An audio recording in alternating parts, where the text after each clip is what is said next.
Hey everyone, welcome back. We're about to do a deep dive today into Lauryn Hill's The Miseducation of Lauryn Hill. It's a classic. Big one. This album, right? And we're going to be looking at a YouTube video essay that really gets into not just the music, but all the behind the scenes drama and everything. It's the story behind the story. Exactly. Yeah, the journey, the clashes, the legacy, all that stuff. It's a good one. It's fascinating because you think about 1998. Oh yeah. Huge year for hip hop. Huge. I mean, you got DMX, you got Outkast, you got Jay-Z. Everybody was dropping albums. But Lauryn Hill comes in with something different. Totally. And she's already a star, right? From the Fugees. Oh, yeah. The score was massive. Huge success. Killing Me Softly. That song was everywhere. Everywhere. But even with all that success, the music industry wasn't exactly rolling out the red carpet for women to kind of take the lead, especially in hip hop. Especially in hip hop. It wasn't like they were just giving out production credits. No, it was a very different world back then. Yeah. And you could even see that with the Fugees. Yeah. You know how Lauryn Hill was already kind of bumping up against that. Yeah. This video essay we're looking at, it talks about how she was trying to work on her solo stuff. Yeah. But she felt like Wyclef and Pras were more focused on their own projects. And there's that story about how Pepsi wanted to do a solo ad with Lauryn Hill. Oh, yeah, I remember. And she was like, no, it has to be the whole group. Wow. Even back then, she's sending a message like, I'm here to do this my way. Exactly. And that's all over the miseducation, that desire for creative control. But here's the thing. A lot of people in the industry, they weren't convinced that a solo Lauryn Hill could be this big. Really? They were like coffee table music is what they called her early work. Coffee table music. Basically it's nice background music, Oh, wow. But is it going to sell? Is it going to be a hit? They weren't sure. It's crazy to think about now, Right. Can you imagine saying, yeah, this Lauryn Hill stuff is cool, but could she do another Killing Me Softly? They wanted more of the same. Yeah, they wanted to put her in a box. Exactly. And she was ready to evolve. And that doubt, I think that really lit a fire under her, Yeah. That pushed her to create something raw and real and completely her. Yeah. So she forms this new crew, New Ark, and they start working on the album. And that's where things get a little messy, right? Yeah, a little messy. Because New Ark, they end up suing Lauryn Hill. Right. They said they deserved more credit. Yeah, they say they were more than just collaborators. More than just collaborators. It definitely casts a shadow over the whole thing. Yeah, but we also have to remember the personal side of it too, right? She's recording a lot of this album while she's pregnant with her son Zion. Oh yeah, I mean, talk about adding another layer of complexity to an already complex situation. And you can hear that in the music. Oh, absolutely. It's so powerful, so emotional. The video even has this quote from her where she talks about feeling the pregnancy influencing her singing. Wow. It adds a whole other layer to how we hear those songs. Absolutely. And then the album drops and it's a smash hit. Oh, yeah. Records broken, topping the charts. It was unlike anything else at the time. I mean, doo-wop, that thing. Her first solo single goes straight to #1 on the Billboard Hot 100. That's the big one. Yeah, she made history. First woman to have a self-written, self-produced debut song hit #1. Since Debbie Gibson. Wow. Talk about breaking down barriers. Absolutely. But even with all that success, Lauryn Hill had mixed feelings. Really? The video talks about how she felt women weren't being taken seriously as producers back then. There was this assumption that a man must have been behind the scenes, calling the shots. So she achieves this amazing thing, breaks all these records, and she still has to fight for her vision to be acknowledged. Yeah, it's frustrating, isn't it? Yeah, that's got to be so frustrating. Totally. Okay, so let's get into some of these tracks. Okay. We could spend hours on each one. Yeah. But Lost Ones is a great place to start. Oh, yeah. A lot of people believe it's directed at Wyclef Jean. Her former bandmate. And rumored ex. Oh, it's got that energy. You can hear the anger, but also I'm moving on. I'm doing my own thing. Exactly. And then you have To Zion. Oh. Such a beautiful song. Just so tender. So honest, written to her son while she was pregnant. And the detail about her trying to channel an African proverb about children choosing their parents. Chills. It just adds so much depth to the song. It does. It makes you really feel the weight of that decision. Yeah. To have Zion and continue her career. And then there's X Factor. Oh, X Factor. Such a powerful song about a relationship that just isn't working. Heartbreaking. And it's interesting how that song got a whole new life years later when it was sampled by Cardi B and Drake. Wow. It shows you how relevant the Miseducation still is.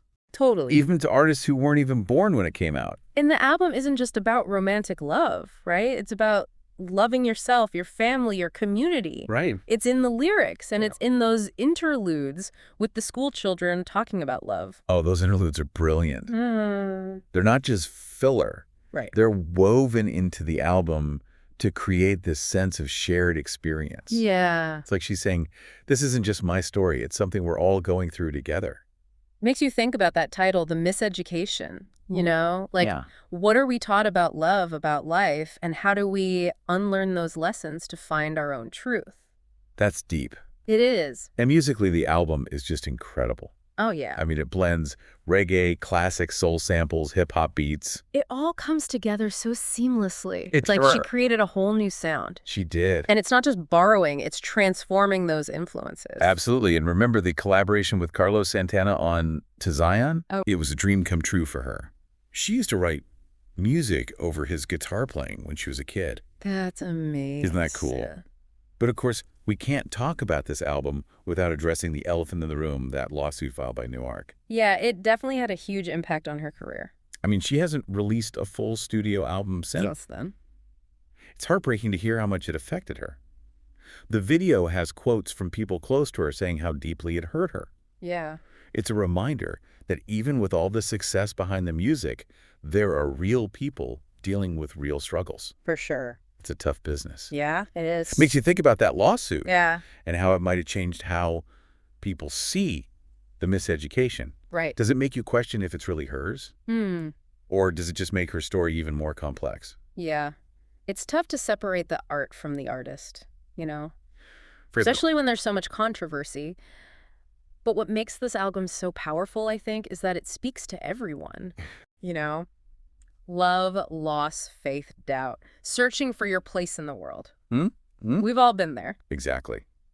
Those themes are timeless, and she puts her heart out there for everyone to hear. Yeah. And that raw honesty, that's what connects with people. It's so real. Yeah. It's like she's speaking directly to you. Before we move on, I want to go back to something you said earlier about the album's sound. Okay. It just blends so many genres so effortlessly. It does. Like, who else would sample a reggae classic on a song like Forgive Them, Father? It's brilliant. Yeah. And you can hear how those influences, reggae, soul, hip-hop, they all come together to create something new and unique. Yeah. She wasn't just borrowing sounds. She was transforming them. Into something that was totally her own. Exactly. And those interludes with the school children, Right. they're not just there for decoration. Right. They're woven into the album's fabric, Yes. creating this sense of community. A shared experience. Yeah, it's not just her story. It's like it reflects what a whole generation was feeling. Absolutely. And the way she uses those snippets of conversation. Yeah. It's like she's starting a dialogue Yeah. about love life, the things that matter most. Yay. Like, what are we really learning about those things as we grow up?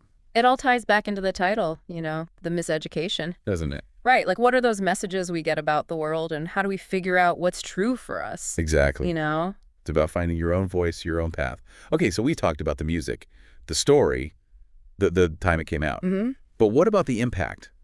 This album wasn't just a hit, it went diamond. Diamond. That's 10 million copies sold. Wow. It won 5 Grammys. 5. People still call it one of the greatest albums of all time. Of all time. Why do you think that is? Yeah. Why does this album still resonate so much, even 5 years later?